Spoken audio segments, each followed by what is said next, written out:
How's it going there, buddies? My name is Double D. Today we're playing a game called March of the Living. Once again, it is a zombie game because I fucking love zombie games. But this is kind of inspired by a game called FTL Faster Than Light. I fucking loved that game. I didn't really play it for this channel, but it was one of my favourite games getting from Steam. And when this kind of came out and it was inspired by it, I thought I really want to fucking play this.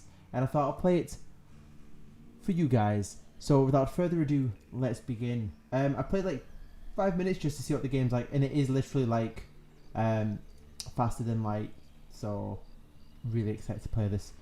So you can only play this one guy, Mr. Greg. Anna, Derek and Blake are currently locked, but fuck it, we're fine with Greg. We've got an old revolver, a hammer and a flashlight, so fuck it. Why not? Super excited. Right, a lot of text, guys, so my reading's quite shit. For the past couple of weeks, you've been barricaded up in your home trying to get a hold of your ex-wife, Chloe, over the phone. No one on the other end has ever picked up though, and this has made you worried for both her and your son, Tom, over whom she has custody.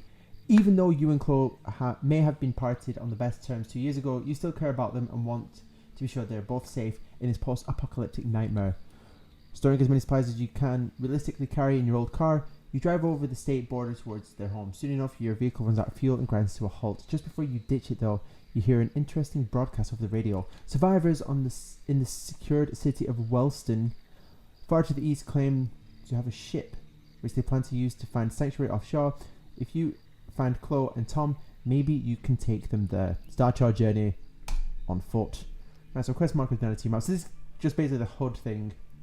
We're going to click on the map. So we're trying to get to Chloe's apartment. But we shall... That's a destination. Is it?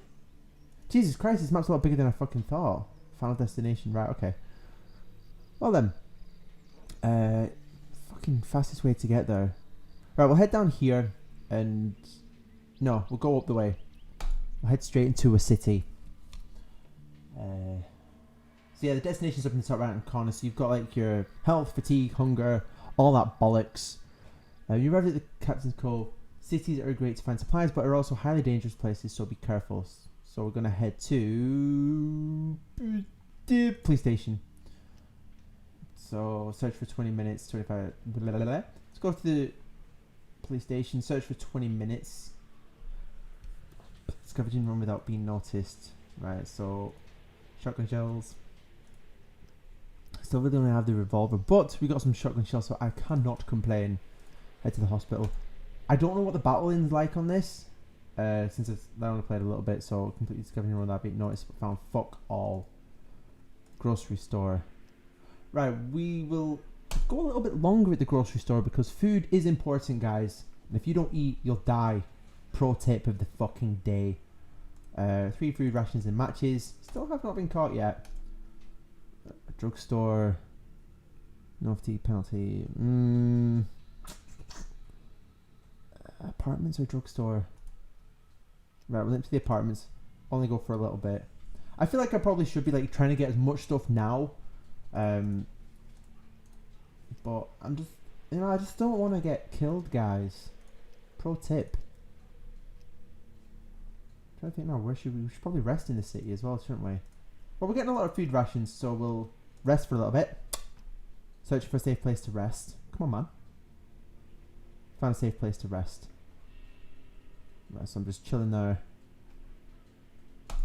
Right, then we're going to eat a little bit. And then we'll set off furthest away destination. Should we? Yeah, we'll go here, then here, then here. Yeah, I think that'll be the quickest routes. It's just literally when I see like, I don't know what I growl. Okay, I feel like the growls thing is like zombies. And that's getting pretty fucking full, guys. And yes, it's been full. Tip, click on a portrait of a character to select number 16, then click on the ground to move. Right, so what am I doing? Aim at the body, aim at the upper body, wait. Wait, what the fuck? Right, I'll move there. Oh my god, this is... Jesus Christ, man. Aim there. Kill him. Aim at the upper body. Head hit count. Head hit chance. Right, fucking go. Oh my god, I'm gonna get eaten. Try moving a character when the red crosshair. Right, we'll move there then. I need him to shoot him, man. Kill him. Boom, headshot, motherfucker. R.I.P. bitch. Jesus Christ, man. Right, okay. Okay, so the battle system's actually not as difficult as I thought it was going to be. Just fucking shoot him, man. There we go. Reloading. Oh, I got some rifle bullets. Don't have a fucking rifle, but fuck it. Let's continue travelling. I've only got 7 km left. I thought we were just about to run into more fucking zombies. You come across what looks like a bloodbath. By the looks of it, an unfortunate group of travellers must have encountered a horde of infected. You carefully examine the scene and find a man who appears to be barely alive and was clearly bitten. The man is clearly trying to talk, but it comes out of some faint growl. Give the man a mercy killing, or approach the man and try to talk to him. Fucking kill him. You carefully approach the man and smash his head in with a rock just as he tries to grab you by the arm. I'm taking his food and his bullets. GG, mate. GG. Because, I mean, you know, survival of the fittest, guys. As that one guy once said. Don't know who. Oh, shit. This is really dangerous. It's nighttime.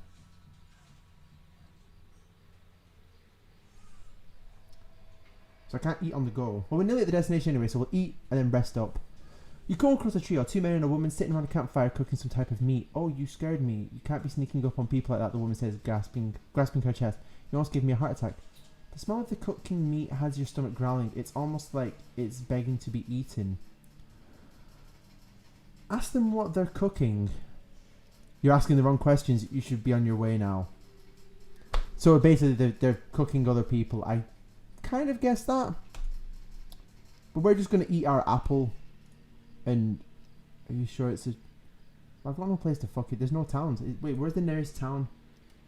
Nowhere near. So we're going to have to just try and rest where we can. So we'll rest here.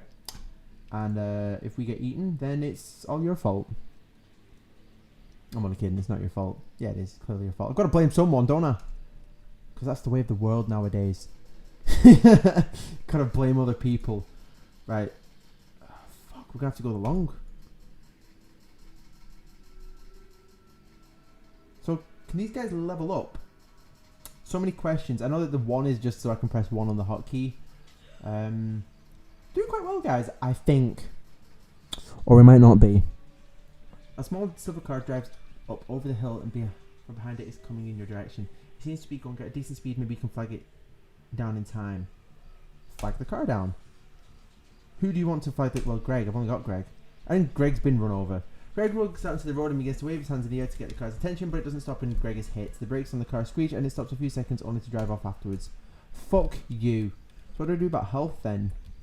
How do I recover health? Manage the group.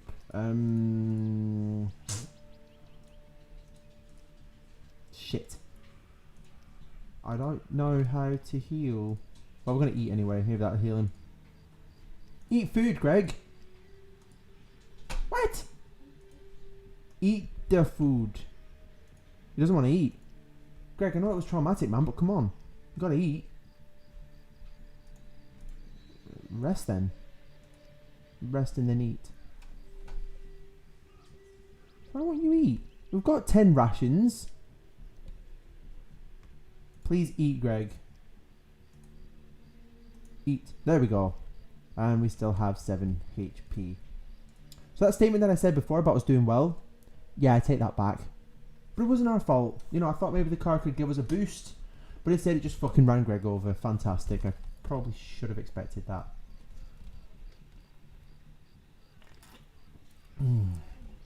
Coca-Cola. Right. Cries of agony attract your attention just from over the horizon of the road.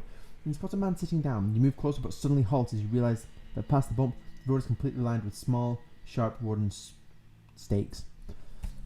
And not only that, the man's body has been impaled by the stakes in several places. Feet, hand, buttocks. Just looking at the pain in this man makes you want to cringe. Try to lift him out. I don't have the trait, but that's fine. Put the man out of his misery. I am the mercy killing god. Granted, I didn't get anything. The ungrateful bastard. I'm only kidding. There was nothing he could do. We'll go to this short destination. And then, as you're approached by an elderly man in a ragged-looking cloak, behind him are 4 infected, but they seem strangely docile. After long years of study, I finally done it, he whispers. The dead walk, thanks to my arcane rituals. The man seems to be completely mad, but given the infected behind him, maybe he's onto something. Let him keep talking. The strange man babbles incoherently about grimoires and ancient ritual practices. All the while, the infected stand behind him as though no one edible were around. And now you shall join the ranks of my minions, the man shouts, suddenly throwing water balloons at you. They hit their mark, and the infected suddenly stumble towards you. What the fuck? You cheeky old bastard. And there I was thinking, right, we're not doing too bad. I'm gonna kill these guys. Because, yeah, fuck them. But we're gonna aim for the head. That's how we fucking do, guys. Unpause. Let's fucking go. We're all walking in unison as well. They look so sassy. Little sassy pants walk. I missed. I never miss. Well, clearly I do miss because I missed. Pro tip, if you miss, then you miss. Because I'm the best of the missed. Can't rap. Not even gonna attempt it. Another one dead. Oh shit, he's not dead. Run! Run, Greg! And shoot them, Greg. There we go. Bam. Reload. And... oh shit, is he not... oh my god, this zombie is fucking tough. He just chased me back and forward across the road. This would be so funny to actually like see in real life. Just a man and a zombie running back and forward. The elderly man runs off during the fight and it became clear you were winning. You sniffed the liquid he's thrown at you and realised that it smells like soap. But why would he throw soap at you and why didn't the infected want to eat him? That's a good question. The infected do not like hygiene. Right, so what we're going to do is we're going to head to Chloe's apartment and then we're going to call that a video here. So far though, I'm actually really enjoying this game. Because I loved Faster Than Light. And the fact that this game plays very similar to it, it just makes my heart feel nice. Fatigue makes combat more difficult. Right, okay, so... what's up with the fatigue? Fatigue chance. Yeah, I know I'm tired and that, but... yeah, he's hungry as well. You arrive outside your ex's apartment, carefully entering the front lobby through the shattered glass of the front door. You keep an eye out for infected as you make your way to the 3rd floor. To your dismay, you find fresh blood sprayed across the walls in a macro display. I think that's what it says. Matching the crowdite... oh, Jesus Christ, these words are fucking complex. Crowdite smell and mix of human and rotter corpses throughout the building. This place must have fallen recently, making you fear the worst for your ex-wife and kid. You sneak over to the door of Chloe's apartment and listen carefully. You're alarmed to hear pottery smashing to the ground. Someone inside must be looting the place, or maybe it's some infected that got stuck inside. You're not sure, but it's cause for concern. You ready your weapon just in case. Enter the apartment stealthily. As quietly as you possibly can, you slowly open the apartment door and creep inside. It's difficult to see with the light seemingly shot out. Peeking around the corner into the large living room, you see a lone figure tearing the place apart, tossing aside piles of clothing and junk, trying to find something of value. This figure, a short, snivelling man, has a shotgun slung over his shoulder and seems incredibly agitated. You watch him for a moment and notice him shaking and making strange noises every time he lays a finger on something. Try the diplomatic approach and talk to the man, or the man seems too unstable for the reason. Shoot him and save yourself the trouble. We'll try talking to him. You go out to the man from across the room, maintaining a safe distance. The stranger whips round on the spot, pulling his shotgun off his shoulder and shakingly aiming it at your stomach. I was here first. Get out! This is my spot. After that, the man starts shouting incoherently. This is looking sketchier by the minute. Explain you're only looking for your boy. Try to shoot him before he does something stupid. Flashlight. Offer him your flashlight if he promises to calm himself and let you look for signs of your child. I don't want to lose my flashlight, so I will try and explain to him. You try to talk the man down, but he clearly doesn't want to listen. I told you it's my spot. You want to take my stuff, don't you? I'll shoot you if you step forward. Step forward or shoot him first. I'm going to fucking shoot him first, I'm going to say. Boom! Before the man can react, you fire your own weapon, striking your target clearly in the torso. Whatever light was in the man's eyes has faded away thanks to you. You heartless bastard. You check out his shotgun, an older model, and immediately throw it away.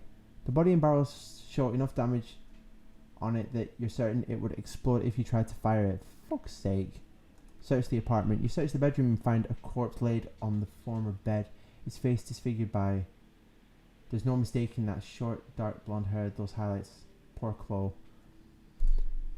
You're going to find whoever murdered your ex-wife and completely destroy them. Enraged, you walk out of the room. There's no sign of Tom, but by searching the apartment further, you find a note scribbled in a torn shred of paper signed by Zach, your ex's bastard of a boyfriend.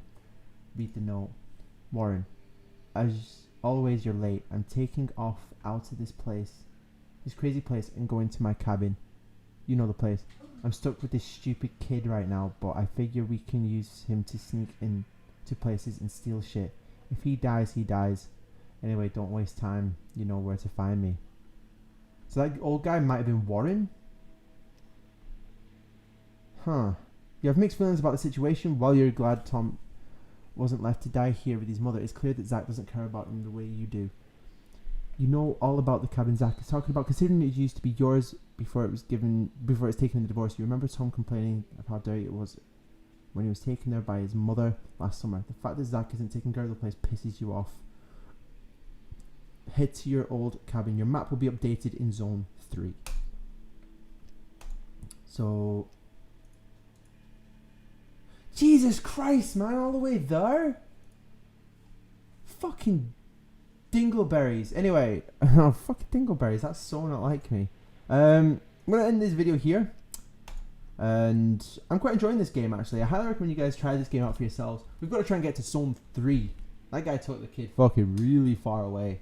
But we're going to pick this up in the next video and see if we can find any more survivors along the way, because we're only one guy. We're only Greg. And we need Scott and Chegg. That was so fucking lame. Anyway, thank you very much for watching this video. I hope you guys are having a fantastic day, and until next time, catch you guys later. Oh, it's got a little thing in the bottom left hand corner. That is cool. So I can tell where I'm going.